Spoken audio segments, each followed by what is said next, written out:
हमारी आज की कहानी दो लड़कियों से शुरू होती है जिनके नाम तारा और जेनी थे। दोनों का बचपन साथ साथ बीता था और दोनों के बीच गहरी दोस्ती थी। दोनों ही बचपन से अनाथ थीं, इसलिए दोनों को एक दूसरे का ही सहारा था। आज तारा पार्क में बैठी जेनी का इंतजार कर रही थी। जल्द ही जेनी उसके पास आ जाती है, लेकिन तारा उस पर बहुत गुस्सा थी, क्योंकि एक तो वो लेट आई थी और दूसरा वो अपने प्रेमी को साथ लेकर आ गई थी। तारा जेनी के साथ पार्क में वक्त बिताना चाहती थी, जबकि जेनी उसे क्लब ले जाना चाहती थी। जेनी के काफी समझाने पर तारा उसकी बात मान लेती है, जिसके बाद तीनों क्लब की तरफ बढ़ने लगे। थोड़ी ही देर बाद तीनों क्लब में आ गए थे। क्लब में आकर तारा तो एक जगह बैठ गई, जबकि जेनी अपने प्रेमी रिम के साथ दारू पीने लगे। दारू पीने के बाद दोनों नाचने लगे और ये चीज तारा को बिल्कुल अच्छी नहीं लगती। वो जेनी को किसी और के साथ नहीं देख सकती थी। नाचते नाचते रिम और जेनी क्लब से बाहर चले जाते हैं। तारा अंदर ही बैठी उन दोनों को बाहर जाते हुए देख रही थी। उधर रिम और जेनी पार्किंग वाली जगह पर आ चुके थे। रिम अपनी गाड़ी में बैठकर पहले नशा करता है और फिर जेनी से प्यार करने लगता है। नशे में होने के कारण वो जेनी के साथ उल्टी सीधी हरकतें करने लगा, जिसे देखकर जेनी बेहद डर गई। वो रिम को डांटकर जल्दी जल्दी गाड़ी से बाहर निकलती है। उसी पर रिम भी गाड़ी से बाहर निकलकर उसे बुरा भला कहने लगा। खतरा देखकर जेनी ने एक टूल उठा लिया। देखते ही देखते रिम जेनी को पकड़कर उसकी गुफा लूटने की कोशिश करने लगा और तभी जेनी उस पर हमला कर देती है। जेनी ने काफी जोरदार हमला किया था। उसे लगा कि रिम बेहोश हो चुका है, लेकिन रिम उस पर फिर से उसे पकड़ लेता है। इसी बीच तारा भी वहां पहुंच जाती है और इस बार तारा टूल उठाकर रिम पर हमला करती है। उसे रिम पर बेहद गुस्सा आ रहा था और वो गुस्से में आकर उसे जान से ही मार देती है। अब दोनों लड़कियों के सामने रिम की लाश पड़ी थी। इसे देखकर दोनों बहुत घबरा गई थी। थोड़ी देर सोचने के बाद वो लाश को वहीं छोड़कर भाग जाती हैं। अब कहानी कुछ महीनों बाद एक कस्बे से शुरू होती है। दोनों लड़कियों ने यहाँ आकर एक दुकान खोली थी।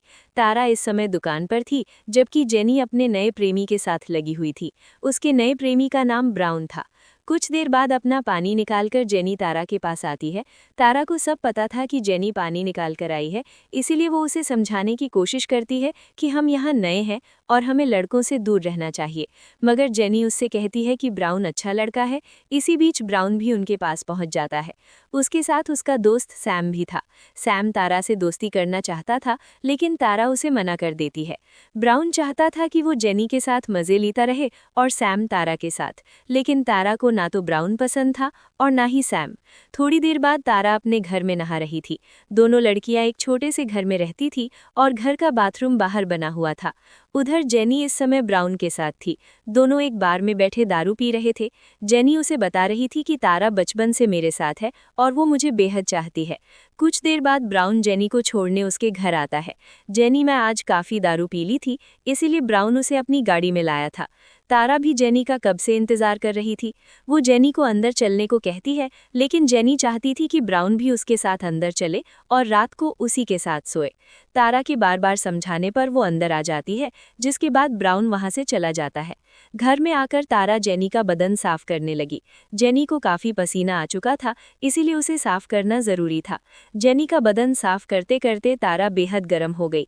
वो पहले उसके तरबूजों का मजा लेती है और फिर अपने हाथ का कमाल दिखाकर उसकी गुफा ठंडी करती है। अगली सुबह ब्राउन अपने आप ही उनके घर पहुंच गया था। तारा जैसे ही उसके पास आती है तो ब्राउन उससे कहता है कि कल रात जेनी ने कुछ ज्यादा ही दारू पी ली थी।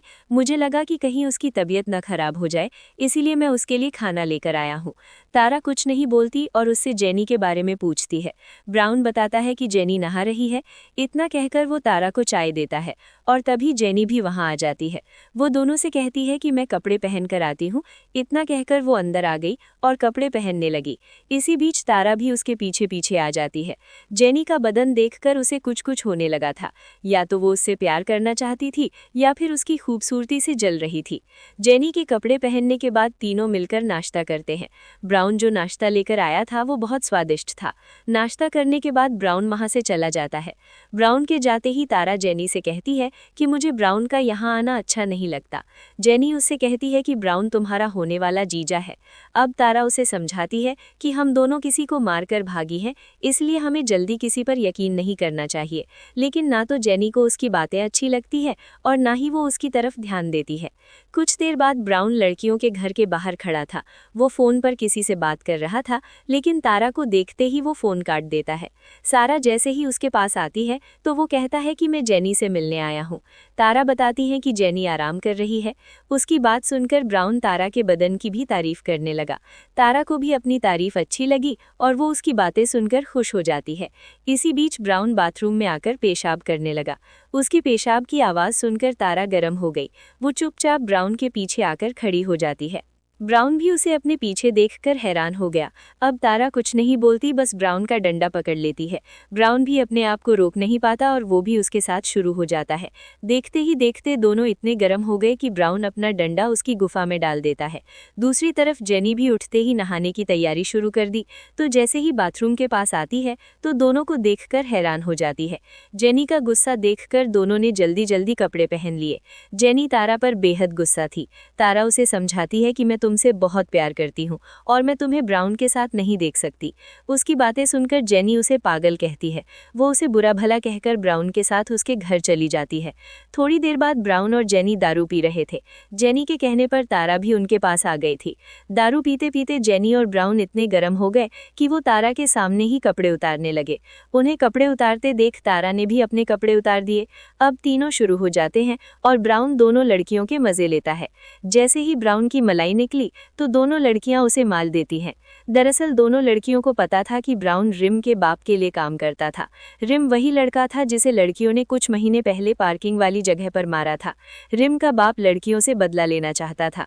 उसने ब्राउन को बहुत पैसे दिए थे ताकि वो लड़कियों के करीब जाकर उनकी जिंदगी तबाह कर सके।